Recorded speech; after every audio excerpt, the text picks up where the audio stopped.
जाता है कि मेरा के पूंजड़ पाड़ ला, क्या ज़रूरत है पत्रकार को पूंजड़ पाड़ की? भाई किसी को बदल दूँगा मैं, जाट का भला कर दूँगा, मज़दूर का भी कर दूँगा। तो मुझे उम्मीद है कि 2024 में ये जो अपने जैसा बनाने की कहते हैं ना, भेड़िए वाले रंग में, सियार वाले रंग में रखने की कोशिश होगी, मुझे लगता है कि ये मामला फेल हो जाएगा। और एक तो राजनीति में ऐसी बेतुकी बातें करना, चीज़ें घटित हो रही हैं। राहुल गांधी की यात्रा से देश में काफ़ी ज़्यादा चीज़ें जाए। राहुल गांधी की यात्रा ने भी जो घरों में लोग बैठे हुए हैं, उनको मौका दिया है अपनी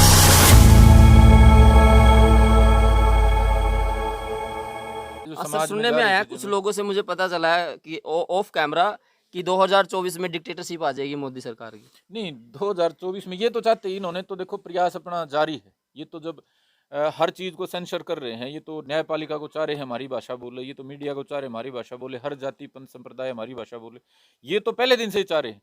लेकिन देश इसको स्वीकार, मुझे नहीं लगता डिक्टेटरशिप शिप को स्वीकार करेगा। और वो ऐसी, देखिए बहुमत का एक लोकतंत्र होता है, और यदि बहुमत की कोई विचारधारा होती है तो उसको तो मान लिया जाता है कि सारा समाज धीरे धीरे करके। ये तो टुकड़े कर करके थोपना चाहते हैं ना। 2 5 7% लोग की यदि विचारधारा हम चाहें कि सारे देश को वो करते, तो संभव नहीं है। और यदि हम चाहें मान लो उसको संभव कराना, तो उसके लिए हारमोनी की जरूरत है। स्वामी विवेकानंद ने, रामकृष्ण परमहंस जी ने विचारधारा दी थी। वो थी अ, सबको साथ लेके कण कण में परमात्मा देखने की विचारधारा, अद्वैतवाद जिसको हम बोलते हैं, वेदांत का वो है। तो उसका क्या था कि हम सभी को एक जैसा मानेंगे, इसमें भी परमात्मा देखेंगे, मुसलमान में भी देखेंगे, दलित में भी। हम हर व्यक्ति में, हर प्राणी में जब परमात्मा देखेंगे, यानी अपने बराबर का देखेंगे, तब जाके तो हो सकता है मान लो आप सबको मना लो। लेकिन किसी को कमजोर बता के, जाटों को दुश्मन बता के, किसानों को खालिस्तानी बता के, किसी और को आप पाकिस्तानी बता के, किसी को चीनी बता के, तो ये देश में आप कैसे संभव है कि आप देश को अपने हिसाब से डाल पाओ? ये तो 2024 में मैं जो कहना चाह रहा था, मेरे को लग रहा है कि ये सारा जो भंडा है ये फूट जाएगा, ये जो माहौल बनाने की कोशिश हुई। और दूसरा, बीजेपी में बड़े लेवल पे मेरे को जैसे हम देखते हैं चीज़ों को, बहुत बड़े लेवल पे संतोष है। वो इस तरीके से चाह नहीं रहे जिस तरीके से चीज़ें चल रही हैं। लेकिन वही बात है भाई, जिसकी लाठी उसकी भैंस। अटल बिहारी वाजपेयी के राज में अलग तरीके से बीजेपी चलती थी, अडवाणी के टाइम में अलग चलती थी, आज मोदी के टाइम में अलग तरीके से चल रही है। तो समय की बात है। 2024 में मुझे ऐसा उम्मीद है, जिस तरीके से चीज़ें घटित हो रही हैं, राहुल गांधी की यात्रा से देश में काफ़ी ज़्यादा चेंजेस आए हैं। राहुल गांधी की यात्रा ने भी जो घरों में लोग बैठे हुए थे उनको एक मौका दिया है अपनी बात कहने का, उनको एक ये दिया है, हौसला दिया है कि हाँ, वे चीज़ें बदल सकती हैं। तो मुझे उम्मीद है कि 2024 में ये जो अपने जैसा बनाने की कहते हैं ना, भेड़िए वाले रंग में, सियार वाले रंग में रंगने की कोशिश हो रही है, मुझे लगता है कि ये मामला फेल हो जाएगा। और यदि ये अपने आप को सुधार लेते हैं, तो फिर ये जिस तरीके से मैं कह रहा हूँ, हारमोनी जो है, स्वामी विवेकानंद की विचारधारा पे लेके, स्वामी दयानंद जैसे जो समाज सुधार, उनकी विचारधारा पे लेके चलने की कोई बात करें, सबको साथ लेके चल, फिर इस बात से मुझे कोई एतराज नहीं है। मैं एक क्रांतिकारी मिशन का फिर वो मतलब, मेरा ये कोई उद्देश्य नहीं कि बीजेपी पलट जाते ही देश का भला हो जाएगा। ना ना ना, मेरा ये नहीं है कि कांग्रेस आते ही या एबीसीडी कोई आते ही देश का भला। ये तो व्यवस्थागत जो बदलाव है। और जो सरकार हमने चुन रखी है, हमारा प्रयास तो यही रहेगा कि ये बदले। लेकिन चूंकि ये उस दिशा में नहीं चल रही है, तो हम भी अपना पुरजोर प्रयास करेंगे कि भाई इनकी जगह कुछ ऐसे लोग आए जो हमारी ज़्यादा मानते हो, जो इनकी तुलना में, जो आज़ादी के पहले की विचारधारा थी भगत सिंह और बाकी तमाम जो शहीद थे उनकी, उसके ज़्यादा नज़दीक आए। तो वो समय बताएगा। सर जनता का जो महँगाई पे या सड़क पे अब जो एक एसेंशियल चीज़ें होती हैं, उन पे अगर कोई क्वेश्चन करता है, तो ऐसे मुद्दे छेड़ दिए जाते हैं कि उनका जो ध्यान है कहीं और आकर्षित कर दिया जाता है। तो ऐसे में कोई पत्रकार जब पूछता है महँगाई के बारे में या पेट्रोल इतना महँगा क्यों है, तो उस पे अभद्र टिप्पणी की जाती है। इसका मैं एक उदाहरण देता हूँ सर।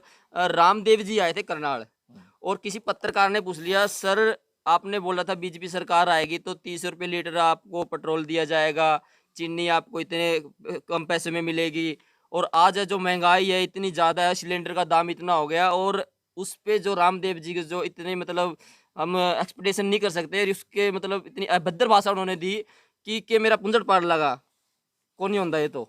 देखो, हर चीज़ एक आदमी के बस की नहीं होती। आज मैं सोचने लग जाऊँ कि सारे काम मैं अकेला ही कर दूँगा, मैं राजनीति को बदल दूँगा, मैं जाट का भला कर दूँगा, मज़दूर का भी कर दूँगा, तो सारी चीज़ें संभव नहीं है। हर आदमी को भगवान कोई कला दे के भेजता है। समस्या क्या होती है, आदमी उस कला के हिसाब से जब अपने पीक पे चला जाता है ना, उसके बाद वो और बौंडरबाज़ी शुरू कर देता है। योग के बारे में, भारतीय संस्कृति के बारे में, राजीव दीक्षित जी के बारे में, स्वदेशी के बारे में, जागरण का जो रामदेव जी का तरीका था, वो बढ़िया था। देश को बल्कि दुनिया को योग की ओर लेके गए, भारत को स्वदेशी के प्रति अब जागृत तो कराया। बहुत बड़े स्टैब्लिश लेकिन बिजनेसमैन है सर वो। वो उस तक सीमित ना रह के, आदमी कहते हैं ना, वो दूर दराज हाथ मारने शुरू कर दे हाथ पैर। उन्होंने अपना बिजनेस में छेड़ूंगा मैं, वो जींस तक बनाने लग गए। हम्म। उसके बाद वो राजनीति में हाथ मारने लग गए। उसके बाद वो और नई नई उन्होंने चीजें छेड़ ली। तो एक आदमी जो अपने क्षेत्र से बाहर चला जाता है ना, वो उसके बस का नहीं होता, तो वो ऐसी बेतुकी बात करनी शुरू कर देता है। अब आप मान लो ठेका ले लो, मेरे से कोई सवाल पूछ लो, हो सकता है किसी सवाल का आपको जवाब ना आता हो, लेकिन चूंकि आपने ठेका ले लिया, आपने वो पगड़ी बांध ली कि सारा मैं ठेकेदार हूँ, उस बात के ऊपर आप ऐसे ही जवाब दोगे। रामदेव को राजनीति में ऐसी बेतुकी बातें करना कि बीजेपी आते ही सारा कुछ सस्ता हो जाएगा, संभव था? कोई बीजेपी को जादू छड़ी थोड़ी ले रही थी।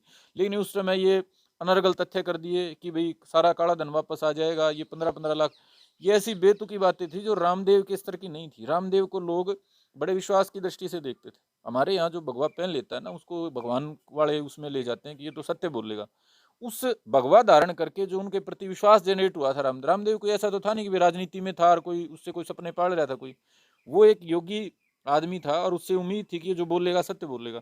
उनको सोचना चाहिए था कि जो मैं आज कह रहा हूँ, कल को उनका मेरे को जवाब भी देना पड़ेगा।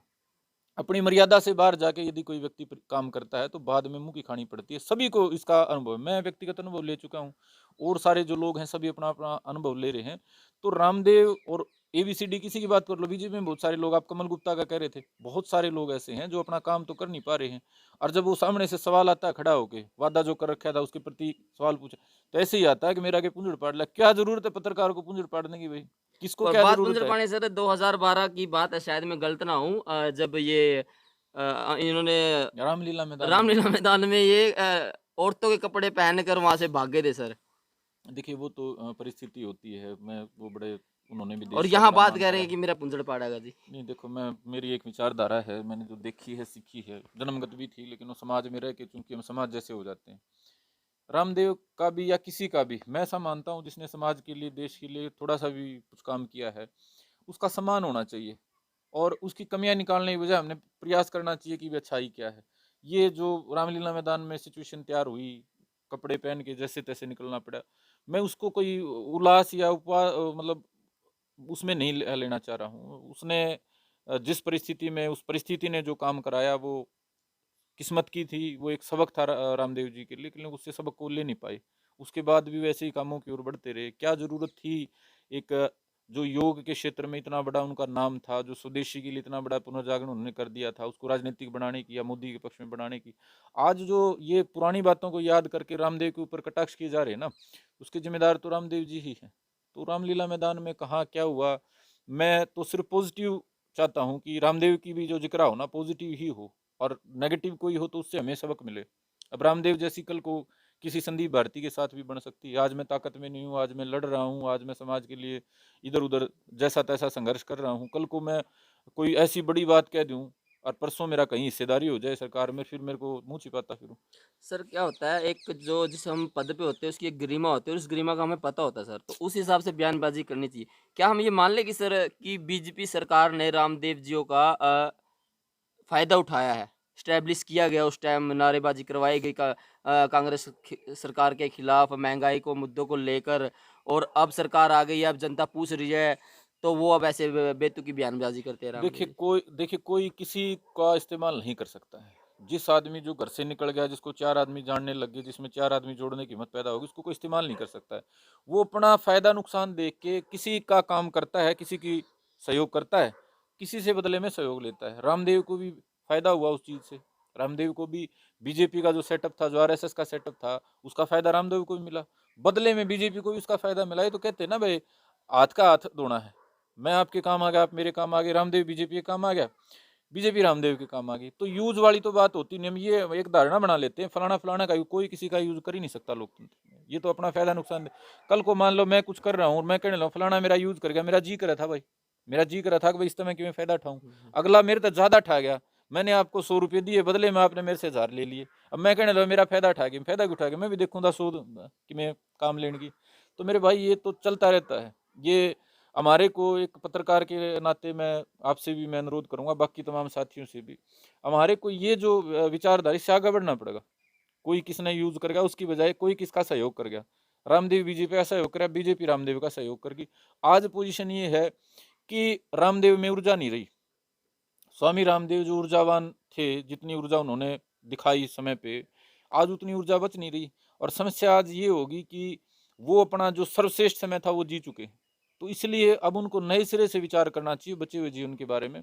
उन्होंने अनाप-शनाप पैसा भी इकट्ठा कर लिया, नाम भी हो लिया, लेकिन जिस विश्वास को लेके, जिस झंडे को लेके वो सारा मामला खड़ा किया था भारतीय संस्कृति का, स्वदेशी का और पतंजलि का जो एक क्रेज़ था कि वे शुद्ध चीज़ बनाएँगे, वो तो सारा खत्म हो लिया, वो बाउंडरबाज़ी शुरू होगी कि सरकार ये, सरकार वो। हम रामदेव जी से ऐसी अपेक्षा नहीं करते हैं। आप मेरे से सपोज़ करो मैंने कोई अपनी एक छवि बना ली, लोगों में एक बन गई और मैं तीसरी बात कहना शुरू कर दूँ तो बात जमेगी नहीं।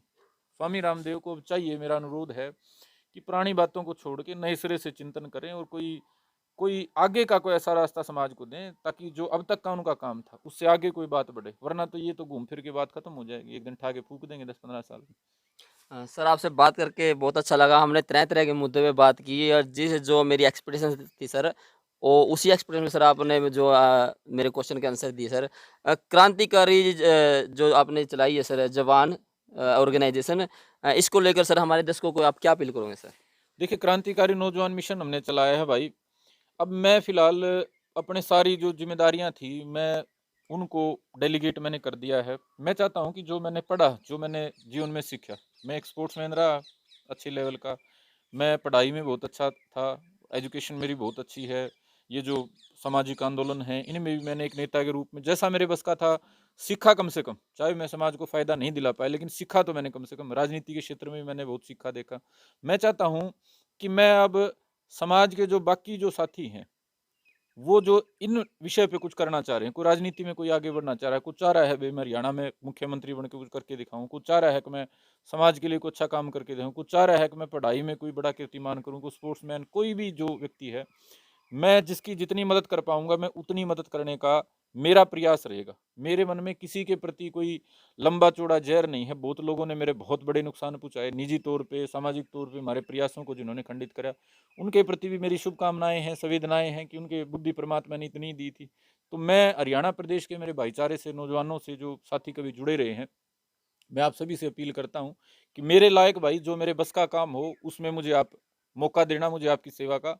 और मेरा ऐसा सपना है कि ये हम ऐसे नौजवानों का एक टीम एक तैयार करें क्रांतिकारी नौजवान मिशन के रूप में, जो सिर्फ लोगों को आगे बढ़ाने का काम करे। जो ये टांग खिंचाई वाला परंपरा जो अंग्रेज दे के गए थे, अंग्रेजों से पहले बल्कि मुगल दे के गए थे, इस परंपरा से आगे बढ़ के हम जो भारत में, इसके विचार में, इसकी संस्कृति में भरोसा करते हैं, इस देश को हम अपना माँ बाप, इस धरती को अपना सब कुछ मानते हैं, वो सारे हम मिलके कंस्ट्रक्टिव एक माहौल, एक कंस्ट्रक्टिव आगे का भविष्य समाज को दे पाएँ। ताकि कहते हैं ना एक शुरुआत तो अच्छी हो जाए। अब कल्चर हम यूनिवर्सिटीज़ में पढ़ते थे, कल्चर होता था। एचयू का एक कल्चर था, हुँ। सीनियर को बड़ा मान-सम्मान दिया करते, हम दूसरी जीजीयू में पढ़ते थे। हमने गदर फंड फैलाए रखा, तो कल्चर हम दे नहीं पाए। अब हम एक कल्चर देने का प्रयास करेंगे। वो कल्चर जिस पे चल के आपको अपने जीवन पे गर्व महसूस होगा, जिस पे चल के आपको लगेगा वे जीवन में कुछ कर पाए और दूसरे की मदद करके और किसी का सहयोग करके जो मेरे ख्याल से जो एक अनुभूति होती है, वो बाकी सारी चीज़ों से अलग होती है। तो जितने भी समाज के इश्यूज़ हैं, उन पे हम काम करेंगे, समाज को जगाने का भी और जो समाज के लिए कुछ कर रहे हैं, उनको ताकत देने का भी। क्यों? क्योंकि मैंने बहुतों के हौसले टूटते देखा है। हमारे को बहुत नुकसान हुआ लेकिन परमात्मा ने थोड़े ज़्यादा मजबूत बनाए थे, हौसले टूटे नहीं, घर परिवार से ठीक-ठाक थे, इसलिए घुटने टेके नहीं। लेकिन बहुत सारे मैंने ऐसे नौजवान साथी देखे जो समाज के लिए कुछ करने की कोशिश करते हैं। गाँव के स्तर पे ही घेर लिया जाता है, गाँव की 70 तरह की राजनीति है, कोई कुछ कहता है, कोई गाँव में ही घुटने टेक देते हैं, यार ना बस का बिला रो बिना बात की गाड़ दें, कोई साथ देंदा नहीं। और बड़े लेवल की कोई कोशिश करता है, उसको गिरा लेते हैं। यदि कोई व्यक्ति मुख्यमंत्री बनने की भी सोचता है तो भाई मेरे पास मेहनत है, मेरे पास काबिलियत है, मेरे पास हरियाणा में टीम है, हम उसको भी ताकत दे के खड़ा कर सकते हैं, बशर्ते आप सकारात्मक दृष्टि से समाज का भला चाहते हो। तो यही मेरी वही अपील है और नौजवान के नाते मैं आप सभी से भी अपील करूंगा कि भाई अपने जीवन के बारे में चिंतन करके देखें, हम किधर जा रहे हैं, किधर हमारे को जाना चाहिए, हमारा जो रास्ता था क्या उस दिशा में है जैसा हम 10 साल पहले सोचते थे। आज हम जिस रास्ते पे जो सवेरे से लेकर शाम तक हम जा रहे हैं, क्या वो रास्ता है जो मरते हुए हमारे को संतोष देगा? मान के चलो हमारे को 2 साल बाद मरने का टाइम आ गया, किसी ने बता दिया आज मरोगे, तो हमने जो जीवन जिया है, क्या इसके ऊपर हमारे को संतोष महसूस होगा कि भाई हम ठीक-ठाक अपना काम करके आए? फलाने को गाली देना, ये सोशल मीडिया पे ट्रेंड चला हुआ है ट्रोलिंग का, किसी की आलोचना करना, किसी के गड्ढे खोदना, किसी को कुछ भी बना देना, तो ये चीज़ें मुझे नहीं लगता कि यदि ये चीज़ें करके कोई आदमी किसी को पता चले मैं कल मरने वाला हूँ तो उसको संतोष होगा। हमने जितना करा भाई उसमें सारी तरह के थे, कंस्ट्रक्टिव भी थे, डिस्ट्रक्टिव भी थे, नेगेटिव भी थे। अब हमारा प्रयास रहेगा सिर्फ कंस्ट्रक्टिव और सकारात्मक काम समाज के लिए किया जाए। तो ये थे भाई एडवोकेट संदीप भारती जी के विचार। और इन्होंने एक मूवमेंट चलाई है, एक मिशन चलाया है, क्रांतिकारी नौजवान मिशन। इसका मेन पर्पज़ है जो हमारे देश के प्रदेश के युवा है उनको मतलब हमारे जो जीवन का जो मेन उद्देश्य है उसको जानना, अपने लाइफ में एक एनालाइज़ करना कि हम कर क्या रहे हैं और हमें करना क्या चाहिए। जो हमारे क्रांतिकारी मुद्दे हैं उन पे काम करना और उस पटरी पे लेके आना। जो ये क्रांतिकारी नौजवान का मिशन है इसका मेन पर्पज़ ही यही है। और किसी और मुद्दे पे अगर आप चाहते हो कि मैं सर से बात करूँ, डिबेट करूँ, तो प्लीज़ कमेंट सेक्शन में ज़रूर लिखिए, तो हम ज़रूर सर से दोबारा उस मुद्दे पे जो आप चाहेंगे उस पे हम दोबारा इंटरव्यू करेंगे सर का। और कमेंट सेक्शन में बताएँ सर की विचारधारा कैसी थी और कौन-सी बात आपको सही लगी। और जो हमारा यूट्यूब चैनल है उसको प्लीज़ सब्सक्राइब करें और वीडियो को ज़्यादा से ज़्यादा शेयर करें, लाइक करें, कमेंट करें, शेयर जय। हाँ जी, हाँ जी। एक मैं अपील करना चाहूँगा भाई, ये जो हमारे साथी हैं भाई हरियाणवी डेली पोस्ट, ये बड़े मतलब एक बड़ी भारी विचारधारा लेके आए, बड़ी एक सकारात्मक भी और एक वाइड विचारधारा लेके आए ना। तो जाति के नाम पे या छोटी मोटी बातों पे यूट्यूब चैनल बने हुए हैं, तो ये जितना प्रयास कर रहे हैं, आप जितने साथी हैं इनको भी आप आगे बढ़ाने का काम करो, इनके यूट्यूब और फेसबुक चैनल को भी आगे बढ़ाओ, ताकि एक ऑलराउंड सोच डेवलप हो सके। जाति के नाम पे यदि लगे रहोगे सोचने, या एक वर्ग विशेष के नाम पे, या कोई और छोटे मोटे टाइम पास के नाम पे, आज उड़ा सांग दिखा दिया, आज उड़ा कि में दिखा दिया, तो मेरे भाई नौजवान के नाते आपका कर्तव्य पूरा नहीं होगा। तो आप तमाम जितने साथी इस चैनल के इन वीडियोस को देखें, आप इस चैनल को आगे से आगे बढ़ाने का काम करें, ताकि भाई का भी हौसला बढ़े और भाई का भी जो एक मिशन है, मकसद है कि मैं सारे इश्यूज के ऊपर समाज को जगाऊं, वो भाई का मिशन पूरा हो। धन्यवाद साथी। तो भाई प्लीज़ हमारे चैनल सर ने भी कहा है प्लीज़ चैनल को सब्सक्राइब करें। अगर आप फेसबुक पे हो तो पेज को फॉलो करें, अगर आप यूट्यूब पे तो चैनल को ज़्यादा से ज़्यादा सब्सक्राइब करें और वीडियो को बहुत ज़्यादा से ज़्यादा शेयर करें। जो कि ये विचार है, जो मिशन है सब तक पहुँचे। और जो सर का जो मिशन है इसमें जो बहुत ज़्यादा संख्या में है जो नौजवान साथी जुड़े और अपने कर्तव्य को पहचाने और उस पर काम करे, और जो देश को प्रदेश को एक अच्छी और समाज को अच्छी सेहत देने का जो ये मिशन है काम करेगा। तो धन्यवाद। जय हिंद, जय भारत।